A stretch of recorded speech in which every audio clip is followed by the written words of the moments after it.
Hey everybody, on today's episode, I've got Reed Goossens, and we're going to be talking through the multifamily syndication business model. Welcome to the Property Management Mastermind Show with your host, Brad Larson. Brad owns one of the fastest growing property management companies in San Antonio, Texas. This podcast is for property managers by property managers. You'll hear from industry-leading professionals on best practices, new ideas, success stories, and lessons learned. This is your opportunity to learn about the latest industry buzz surrounding property management, as well as tips and strategies to improve your business. Imagine a world where the phone doesn't ring, but tenant leads still get pre-qualified and scheduled. Where in-person showings get coordinated automatically in real time, 24 hours a day, 7 days a week. Where occupants and owners are automatically notified of showings and leasing reports. Or imagine no one has to show your rentals, and they get leased faster than ever, safely and securely. That's the world of Tenant Turner. Come learn more about our beautiful scheduling software and world-class customer support. Call us 888-976-4638 or visit www.tenantturner.com.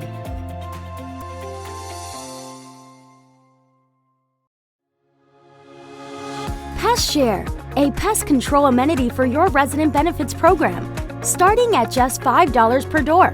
You can give your residents the pest control coverage they need. Pest Share will even pay for the expensive infestations like bedbugs and cockroaches. And the debate over who pays for pest control, while Pest Share turns an expense into added revenue. For more information, check out their website at pestshare.com/property managers.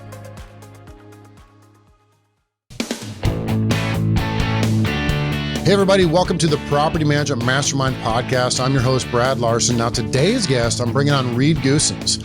And so we're going to bring him on in a few minutes and just want to give you a quick rundown of who this gentleman is. Now he's in the multifamily space. He's been doing lots of syndications and he's built himself from scratch to be a multifamily syndicator. So his business model, they go out and buy multifamily properties. They raise capital. They put the management company in place. They value add. Potential they flip some of these multifamilies, potential they long-term hold them. But it's a really neat perspective on how this all works and how it ties into our property management world and the residential space. Of course, a lot of us do multifamily. It's not just a thing for outsiders. A lot of us do HOAs, even short-term rentals. But it's a neat opportunity to look at him and what they do in comparison to some of the big names that are out there doing it already. And I do think it's a good conversation because there are some insights into what's going to happen in the crystal ball world coming up and how we can tie in as managers and providing exceptional service for our clients. So without further ado, I'm going to bring on Reed and we'll have a really good chat. Hey, Reed, thanks for coming on. Glad you could join us today at the Property Management Mastermind Podcast. Wanted to introduce you a little bit. We heard about who you are, what you are in my little monologue in the beginning, but let's go ahead and give you a few minutes to introduce yourself. Go ahead. Thanks, Brad. For those listeners who, thanks for having me on the show. For those listeners who don't know who I am, my name is Reed Goossens. My shtick is I moved to the US about a decade ago to chase a girl. That girl became my wife, and I wanted to live in New York City for a period of time. I don't live in New York City anymore. I live in Los Angeles, and in that time, I came here without a job, and my background's in structural engineering, and I bought my first property for $38,000. And fast forward a decade later, I now syndicate large multi-million-dollar properties across the US. I have a company called RSM Property Group, and we have about $650 million of assets under management. We all do it through the lens of real estate syndication, which I'm sure we're going to talk a lot about. And there's been a lot of journeys and tales and stories and things that I can bestow upon your listeners in terms of how I built it from nothing. And I don't come on here to brag. I come on here to sort of inspire, say, if an Aussie can move halfway across the globe, then so can and achieve financial freedom, then so can the average American. So. We're starting to see more of this in our space. And the reason why I want to bring you on is to kind of learn more a bit about it. And then how property management companies out there can get involved. They can get involved as principals. They can get involved as managers. They can get involved as both, right? And at the end of the day, there's a really good opportunity here because I think there's more and more of this going to become more prevalent. And there's a couple different reasons. Mostly because a lot of the investors are cash heavy and time poor. So they have lots of cash to invest, but they don't have the expertise or the time to try and chase those single family homes and to go buy a $5 million, $25 million multifamily complex is very daunting. So the real estate syndication opportunity is quite real and it's tried and true. And so I think you're going to see more and more of that. So that's kind of why I brought you on, because I want to really dive into it a little bit. And tell me kind of how you work this and how does it work for an investor? Kind of tell me what you do and how it all works together. Go ahead. Yep.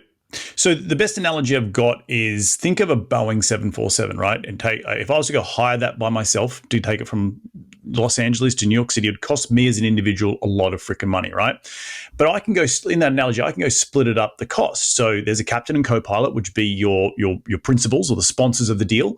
You'd have first class, which would be your general partnership group, which may be involved people who brought the deal together, who help raise money, who maybe help operate the deal. And then in the back and coach, you have all the limited partners. So all these limited partners want to be involved in this plane of getting from point A to point B, but they can't afford to take it down themselves. So they just want to buy the seat and they want to enjoy the in-flight entertainment. And for doing that, they can get from point A to point B, who in this case happens to be growing their wealth and growing their, the nest egg with very little money in retrospect of the big Boeing 747, but they still get to participate. And that's the beauty of syndication. So we're pooling everyone's money together, going down and taking down a bigger asset that maybe individually we couldn't do it as individuals, but we can do it as a group. So that's sort of the analogy around it. So your services, I mean, you are helping put together syndications. Are you coaching people on how to do this, or are you doing more of like turnkey syndication opportunities? Yes. So I used to coach. Now I only, I run a full-time real estate investment firm. We're chasing deals across the country. When you're running everything from asset management to construction management to acquisitions to depositions, I don't have time to coach anymore. So yeah, right now it's all, we're currently looking to buy 4 to 5 deals a year. We're looking every year to add about 100 million AUM, assets under management, for those people who aren't familiar with the word AUM. And we're a group that, as I said, does 3 to 5 deals a year. So we're backing in per deal about $20 to $25 million per deal.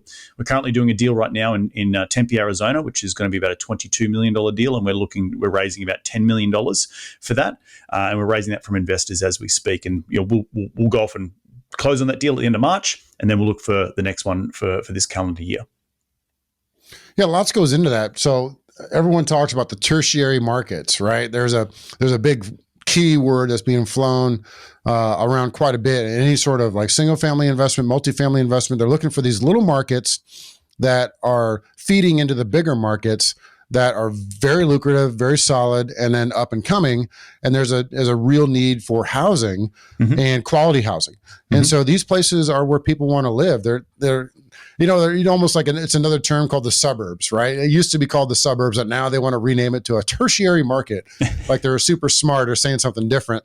But it really does hold true. I mean, the further you go out from any big metro, the more desirable or new or fancy or any of those places where there's opportunity for growth. I mean, you have opportunity to build brand new. And of course you can go like the mushroom effect and turn around, go back into the major market wherever you are, versus trying to go outside of it and rebuild from scratch, do a whole new value prop, value add type of a multifamily complex. Now, what you're looking for is big deals, like 25 million, doing 4, 5, 6 a year, whatever you can get your hands on.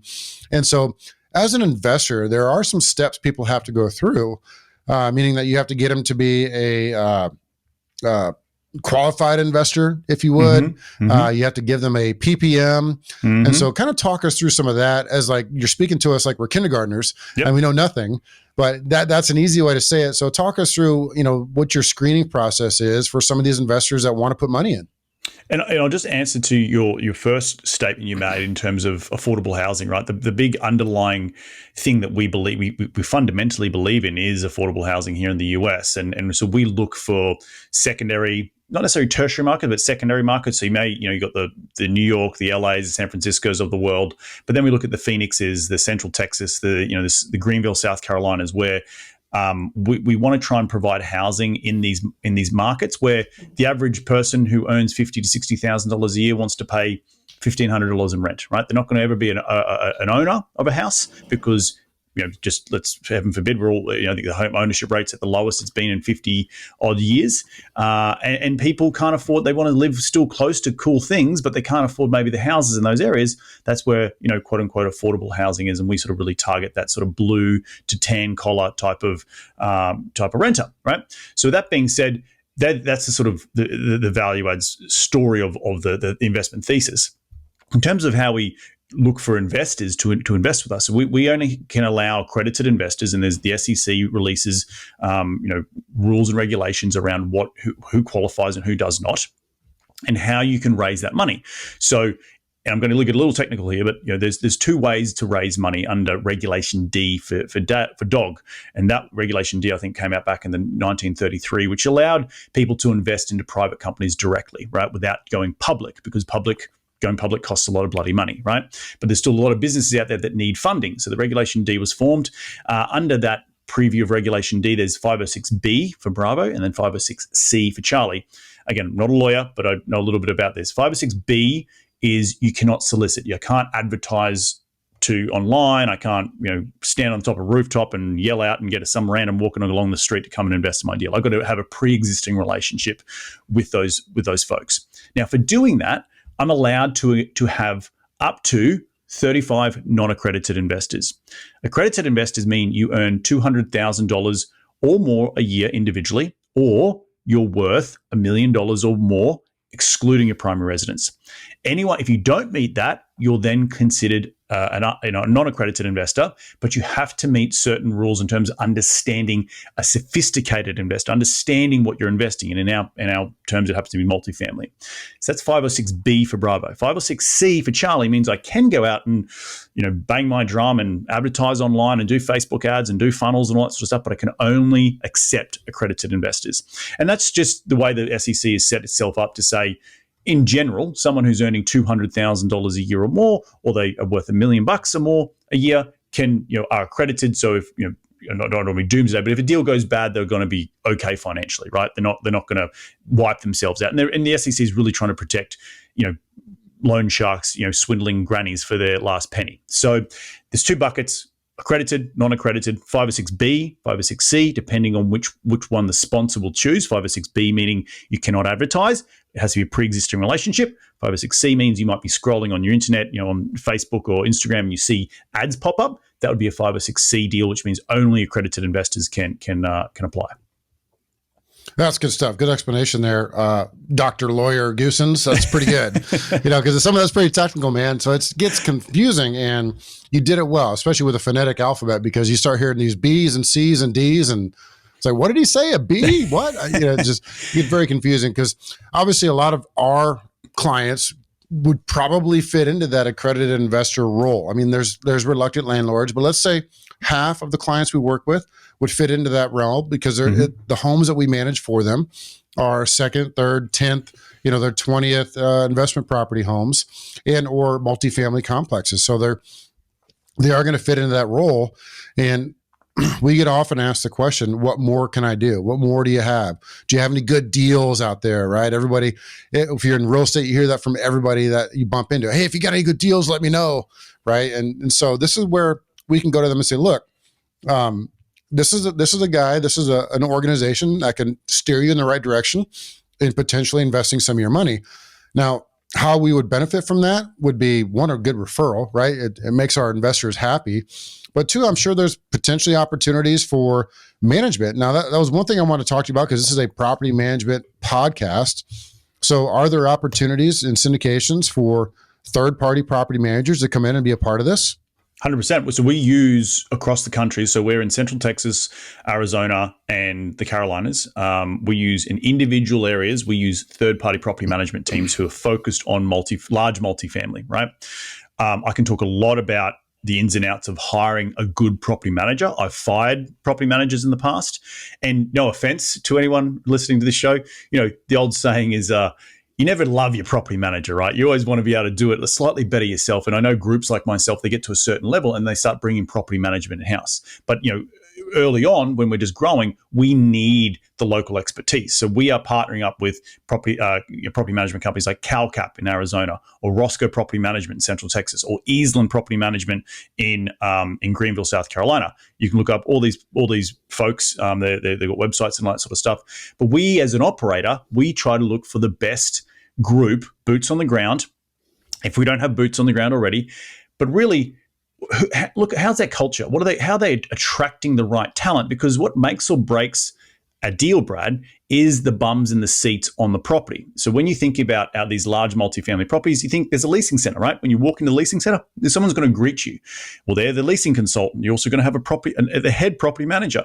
Having the right company, third party that is, that attracts these good employees is very paramount to our success at RSN, right? And so we constantly are in looking for good property management teams all over the country in certain markets we may not be in, because we also use them as a litmus test. We might say, hey, Eastland, we're looking at a deal down the street. We already got 2 deals with you.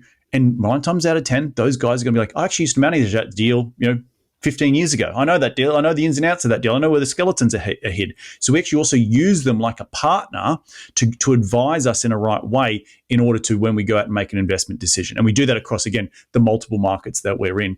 And that's something you can't ever just go out and buy yourself, right? You need that local expertise as you're getting used to a market. So it's very, very paramount to partner up with the right property management team in the right market so you can all be successful together. No, good answer. So one of the first things I want to bring up, and it might be a touchy subject. It might be like, hey, don't lump me in with that group over there, but let's address the whole Grant Cardone phenomena, right? And so I bring that up because when you start talking multifamily, you start talking syndications, I don't know of a bigger name out there that's made a name for himself, right, wrong, or other. You love him, you hate him, whatever. I just want you to maybe address that. Kind of give me a few minutes on, that whole phenomena and what you do as well. Yeah, look, I think the big thing if you look at the brass tacks of what's happened since 2012, right? Grant has done a great job. He's a salesman. He's as he had, love, hate him, whatever. I unfortunately had to unfollow him. He was just too big for me. But I appreciate what he's done in terms of his story. But in general, if you break it down to what has actually happened in the industry, 2012, the Jobs Act changed, and that allowed people to invest directly into commercial real estate deals, specifically in and around the country. So remember that 506C I was talking about earlier? Well, we could now advertise online. Right, that's where Grant comes in. He uses his platform and his awesome energy to attract different people. Well, I'm doing something similar, but just on a smaller scale. Right, I want to get eyeballs on who we are, but it comes from the back in the day. Deals were made in the old boys club, right? Back in the country club, and no one was. The average public didn't get the ability to invest directly into some great multifamily deals or great commercial real estate. Well, that all changed in 2012. Then, if you look at history, you see that there was all these massive explosion of crowdfunding websites that came out online, right? And you think of the Realty Moguls of the world. There's Fundrise. There's a list of them. There was a lot back in the day. Then they all sort of went away, and now there's only a couple that still really, really exist. And they act as a sort of a link between the sponsor like myself and the retail investor. And you can go and invest on those, directly with those folks as well. And they're all focused on getting eyeballs from social media onto commercial real estate deals. The third option is that you come directly to a sponsor like myself. So I might not have as powerful platform as Grant or as Realty Mogul, but I do have a small platform through my podcast and writing books and being on this podcast. And that allows me to attract investors directly into my deal. But it all started with that 2012 Jobs Act. So I truly do believe it's put the power back into people's hands of where they put their money. And so you talk about the syndication and the Grant Cardones of the world, you look at the positive side of it, where I also invest passively in other people's deals, right? Because I can choose where I put my own money, and that's purely the power of this law that changed, because it gives us choice as investors. Where prior to that, you may not have even heard about the 250 unit deal that I've got going, because you weren't in the country club shaking hands in the sauna room. You know what I mean? So it's just completely changed the way we invest, and I think that's only for the benefit of the public. Yeah, we have a very similar thing with a large company in our industry, Renters Warehouse. They started doing radio ads quite a bit on third-party property management, and they're doing radio ads. They spent millions upon millions for radio ads in these big markets, and what that did is it raised awareness because people would realize, well, what is this property management thing? And then to go Google, and that's where 20 of 50 other property management companies would pop up on their search, and they would start calling around. But a lot of times they heard about it via radio ads through that. So it raised awareness. Now, I think that's a good thing overall, especially like what you're doing, because it gives people an alternative. And what I want to do, backing up a hair, let's go talk about the property management companies. Let's do a little bit of a post-mortem. So let's talk about the service levels they provided. Let's talk about a potential lesson learned for my peers out there who are listening to this. We want to do a good job. We want to provide exceptional service to our clients, such as what you guys are doing in the multifamily space or any of the investors that we work with. What were some of the things, if you remember, that didn't quite meet your needs as a principal, an investor of this multifamily operation, and how could the management company have done better? So let's maybe give us a few lessons learned out of that. So everyone listening will say, well, you know what? He's right. I should have done better at communication. I should have done better at hiring. I should have done better at this. I mean, anything top of your mind that you want to tell everybody in like a post-mortem event? Solve your communication problems and save an hour a day, every day with CompanyCam. CompanyCam is a visual-first job site communication app that allows you to have all of your properties right in your pocket. CompanyCam automatically organizes unlimited property photos by date, time, and location, while easily creating and sending reports to renters and owners to save time and money. Keep vendors and clients up to date on property projects from start to finish with live project timelines. Every project, photo, video, and conversation all within one app. CompanyCam. Visit CompanyCam.com and make your life easier today. Look, property management's a thankless game, right? Both on the single-family resi side and also on the multifamily side. It is, in particular, if you're in affordable housing. You're going to get some rough tenants that come through, and you deal with a lot of crap. Let's call a spade, and I appreciate that. But what I found is the hardest part of any business in property management, and why I haven't got into the space myself, is that at the end of the day, you're a HR company, right?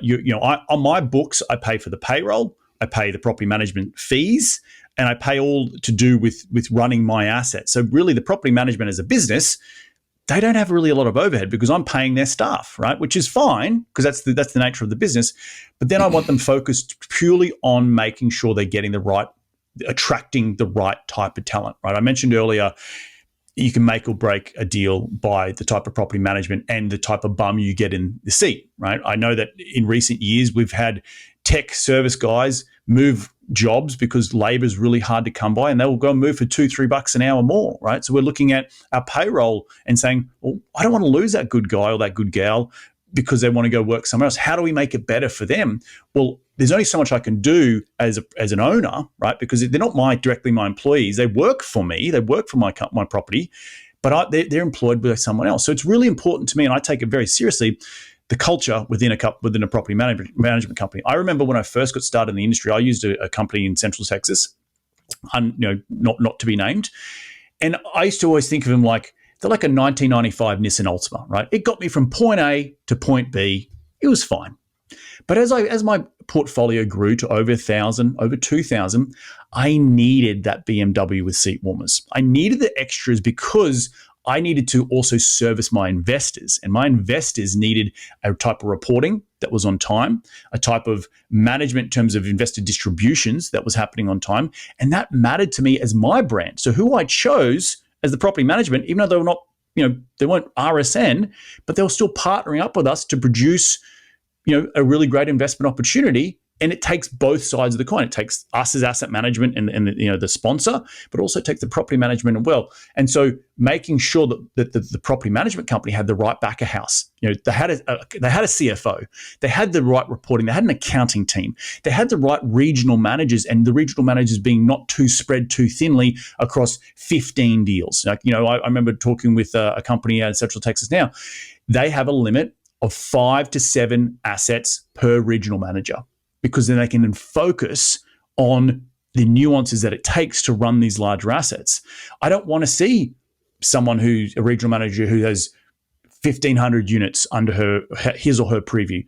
No, that's too much. I need you to be capped at 1,000 or less than 1,000, so I know as an owner I'm getting the right attention. So I don't know if that answers some of your questions, but there's a lot of lessons learned along the way. And as I grow as a syndication real estate company, I needed that BMW with seat warmers, and the Nissan Altima ultimately didn't cut it for us. And it was stuff like culture, it was stuff like back of house stuff, it was stuff like how much workload the regionals were getting, and they felt overwhelmed. So all of that's really, really important as I go out and tell my investors, hey, come and invest with RSN because we're partnering up with the best property management companies we believe in the region. And that's a big part of the innovation side, just like you mentioned, and also seeing that there is a limit of what people can oversee. Two good points to kind of recircle back on is making sure that you're staffing appropriately to provide exceptional service and innovating every which way you can to make sure that you keep those people. And I hate that term in culture, but all my fans are not fans. I don't have any fans. My fan is my dad, and that's it. But the listeners out there, they know that I say culture as like a dirty word because it just sounds like something you grow in a petri dish.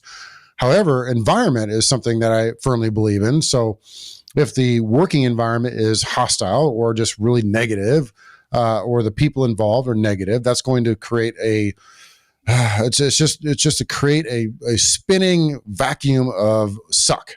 And so we want to avoid that and make sure we get the right people. Easier said than done, right? We can go on and on about, how to create all this other junk, but take it for what it's worth on the face value. As you mentioned that, hey, the company has to understand that the asset is very important and they have to have the right means to oversee it and allow it to grow.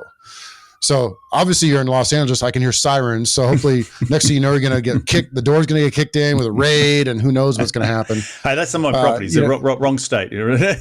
Oh, right. Yeah. So you also have a podcast and you do some books. So I want to hear a little bit more about that because people are going to be craving some more information about the syndication ideas because one, they may want to be getting involved, or two, positioning themselves to get involved as a third-party property management system. Yep. So behind me, if you're watching the video, Investing in the US is the book, The Ultimate Guide to US Real Estate. The podcast is called the exact same thing, Investing in the US. Just search my name, Reed Goossens.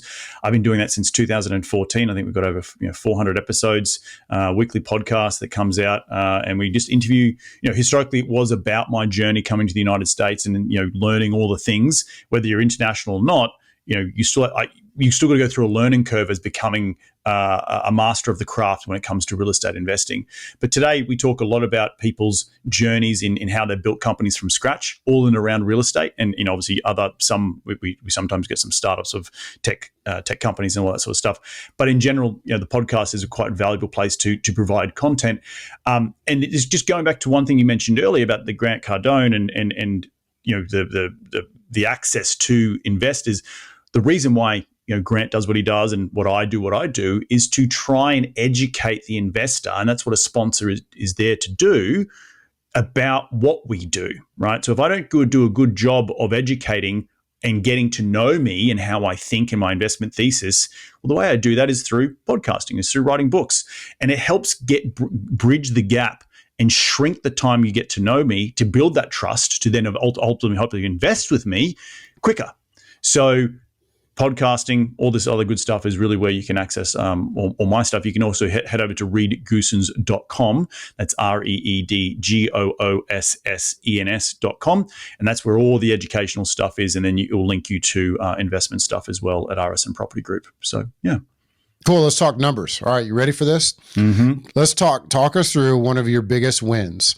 Like, give us a return on investment, give us a sales price, give us an investor put in 10 cents and he made 10 billion. I mean, something like that. I want to hear, give me one of your studs and, not the studs and duds. Just give me one of the studs that you remember, just because to get people understanding that, hey, this is a pretty good opportunity. I'd like to hear one of the wins. Sure. Granted, you're going to have potential losses. This is not all roses and rainbows, but talk me through one of the big wins. Probably the biggest win we've had to date was an asset we bought back in 2018 in Austin, Texas. It was built in 2004. Initially, that asset, it's if you know anything about Austin, has expanding clays soils, right? So it had a lot of foundation issues, but it's still, by the bones, it was built in the early 2000s, which means it wasn't built in the 70s. As a structural engineer, I got really comfortable with that, and I said, look, this is just a maintenance problem. It's the old geeky thing they say is you can't avoid death, taxes, or expanding soils as an engineer. But no one really laughs at that joke. But anyway, it was always something you have to deal with. And we bought that property for $36 million. We raised at the time, I think, $15.5 million, and then we sold it 2.5 years later for over $65 million. So we made it. We doubled people's money in a very short period of time. I would have kept the asset because it was just such a good boned, besides the soils issue, it was just well located in a good area, and still had a lot more to give. So yeah, that was one example that we did phenomenally well on in recent times. That's good stuff. Everyone likes to hear that because the value add is a thing. People always say, go in and you make it better and then you flip it. Well, that's what you did. And so that's really neat to hear. Because you weren't bragging. You weren't like, oh, I made 437% on their return. It was you're very conservative in your numbers. And I'm sure when you get down to like the actual written, this is what we did, this is where we started, and the numbers, they turn out pretty good, I'm imagining, because just in hearing the double the sales price, I mean, geez, that was fantastic. Yeah, no, and we're always a group that says that we're going to try and double people's money in a 5 to 7 year time period. If we do that quicker, that's just gravy. And that was a deal that we did that in, I think, less than 36 months. We doubled people's money. That's a very outlier. But middle of the road is 5 to 7 years we double people's money. We buy it and double it and move on down the road. So yeah. Pull your crystal ball out. You ready for this? Okay, so do you see multifamily syndications gaining in popularity and traction, staying the same, or waning? I think it's a very good question. If I gunned ahead, I don't think it's going to. The rate of popularity won't continue what we've seen over the last 5 to 6 years. I think it's just more going to plateau. I don't think it's going to lose popularity because, again, the fundamentals of multifamily real estate are there. It's affordable.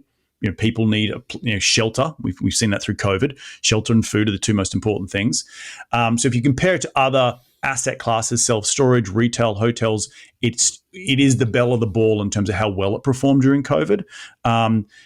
But moving forward, we've also seen a crazy amount of money enter the space, which has compressed cap rates ridiculously. And now pricing of some multifamily is really like, oof, it takes, got to take a shot of whiskey to sort of, swallow that. So I don't know if, but at the same time, rents have also gone up, right? And continue to go up. So, do I see rents coming down 40%? No. So do I see multifamily prices coming down 40%? No. They may soften a little bit, may plateau, but in general, I see the fundamentals of multifamily real estate being extremely strong because just the need for affordable housing is still, it's an ever growing issue across every single city in the United States and around the globe. So, there's not been one time in history where everyone's not whinging and moaning about affordability of housing. So, you sort of point to me somewhere in history where everyone's like, oh, affordability is not an issue. We're going to continue to have that moving forward. And, with the rising inflation issues and, cost of living and the cost of going out and buying a new house with interest rates being at 5 to 6, 7%. Yeah, not many people are getting into new houses. Thus people are then renting for longer. So yeah, follow the population, as they say. So where the people are going, that's where the multifamilies are going to be needed. And I agree with all your points, especially the cap rates being compressed just because the prices are raising. Rents are not going to go down. And what we're going to see more of is more of a renters type of a nation where it's a thing. I mean, people, as you get into these apartment complexes, I think a lot of people are looking for amenities. Correct. And that's one of the big things they're looking for in renting any sort of space, no matter what it is, single family, multifamily, whatever it is. If you have a gym and a dry cleaning and a restaurant and a coffee place and a dog park and all the other stuff, a pool, why go anywhere else? Why get in your car and go drive to a gym? Why get in and, go to a pool somewhere? You have your dog right there, everything right there, amenities, you get it. I mean, I could talk on about it, but that's really what's going to make people like apartment complexes, because your competition in the apartment world is actually the single family home world. We are sort of competing, but we're sort of not. It's a different animal altogether. Our applications are 5 to 10 per home that we advertise. So they're clearly very popular. But I do think there's the amenities are dragging people your way. Now, here's one thing we've always said. We always want to thank the multifamily sector, because you end up training our tenants. Right. And so what I mean by that is the tenants that come in and rent from you guys in a multifamily world, they've been trained to pay for this fee. They pay for that fee. They pay for the other fee.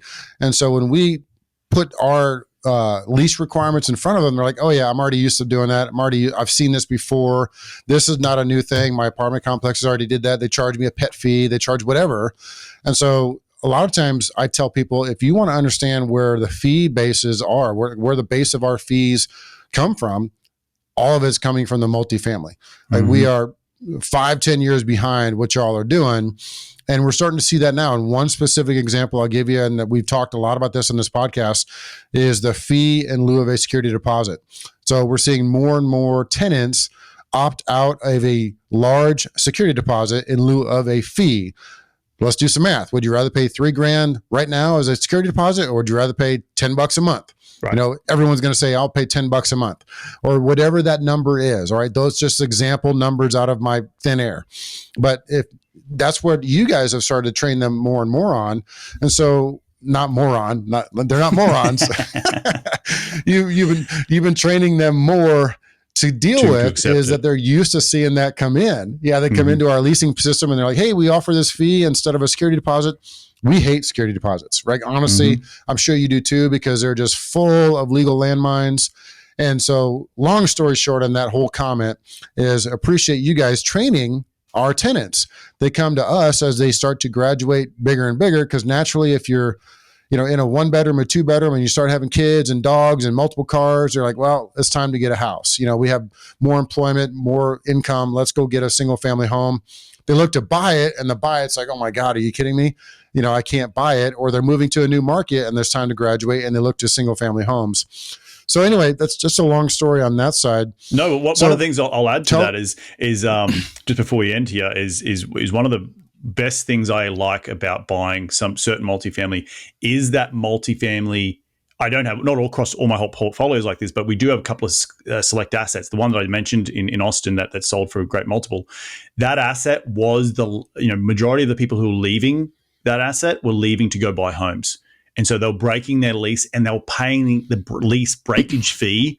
And it wasn't just delinquency, because they were going off to buy a new home. And I, as an owner, I'm like, I want to be that last step before you go off and buy a home, because I know people are going to then come back through the door because they want to take your spot because we're in a good location or whatever. We have the nice amenities or whatever that might be. So yeah, it's a good spot to be in just before they go off and come knocking on your door and say, hey, I want to start renting a single family property from you guys. Yeah, we all work well together. And I think the investment opportunity of multifamily is still strong. I do think that's a great way for residential. Here we are, property management, residential property management, third-party managers. And we are also advisors. And so it's okay to advise them to say, you know what, you may want to take a bit of your nest egg and go look at a syndication and look at other syndication opportunities out there. Now, we're seeing that come into our space a little bit with single family. It's not as much. It's just really kind of muddy and complicated. And I've gone full circle doing the research on it. And it's just really kind of weird. I mean, it's the single family to try and package 10 or 20 or 50 of those together and make a syndication is difficult, right? It's very hard to scale. It's very hard to scale. And that's why it's so popular in the multifamily, because we can go buy 200 units at once. Trying to go buy 200 houses, it's completely different. So Yeah. Yeah, it is. It's very muddy. It's just not as clean. And so, I've been working with some syndicators here in our space, AJ and Chris Shepard, and they've been doing this at the multifamily level.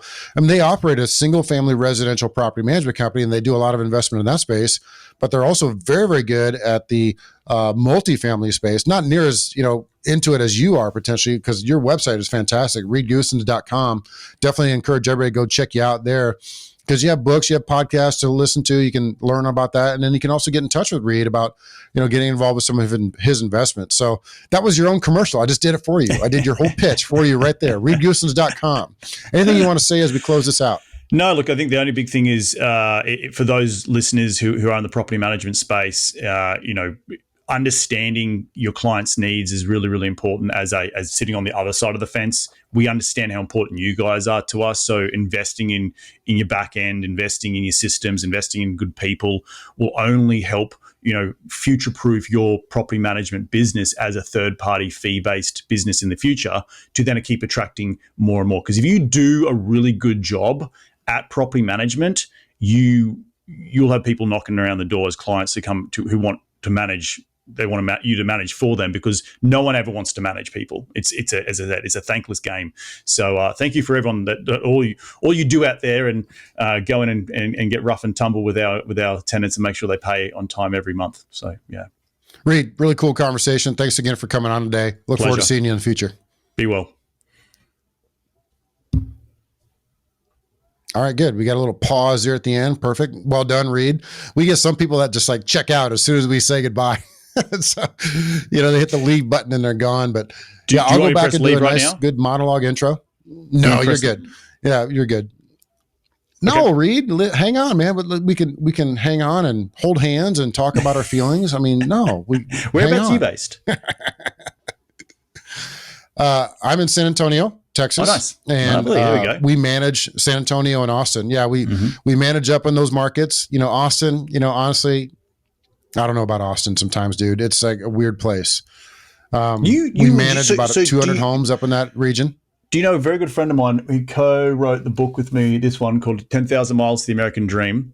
On the back, Jeremy Heath. There he is right there. He has, what does Jeremy have? I'll have to look him up, but he's got single family homes. Jeremy Heath, San Antonio. What's his company called? It's not coming up now. Here it is. Texas All Cash Home Buyers. The TexasAllCash.com. Yeah. He's an Aussie. Yeah, I hear him on the radio all the time. Yeah. So he's yeah, a good mate of mine. Yeah, he advertises on 1200 all the time, which is WOAI, which is AM radio, like talk radio, conservative talk radio, and he's on there all the time, and he's got the distinct voice, obviously the accent from being Australian.